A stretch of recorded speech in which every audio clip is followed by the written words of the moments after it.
भर्खरै जन्मिएको बच्चाको अम्बाइलिकल कर्ड लागेको हुन्छ भनेको त्यो प्लास्टिकको क्ल्याम्प लगाएको हुन्छ नि त त्यो बच्चाको नाभिमा हैन।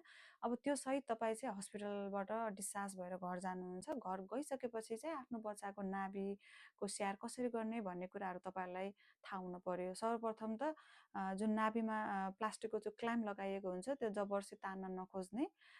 त्यो 5 देखि 14 दिनको बिचमा आफै सुकेर झर्छ है त।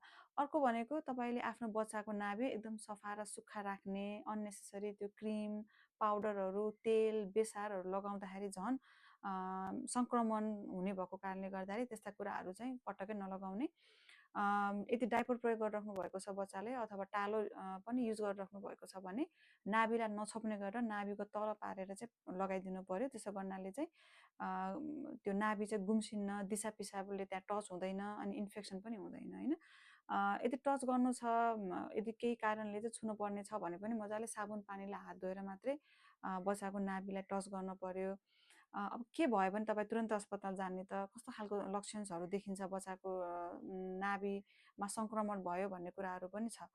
यसमा चाहिँ यदि तपाईँको बच्चाको नाभि एकदम रातो भएको छ, एकदम सुन्निएको छ हैन, एकदम गनाउने अथवा सेतो पिप बगिरहेको छ भने, बच्चालाई ज्वरो आइरहेको छ भने पनि यस्ता लक्षणहरू भनेको नाभिको संक्रमण भयो भन्ने बुझ्नु पर्यो र तपाईँ तुरन्तै बच्चालाई लगेर अस्पताल गइहाल्नु पर्यो।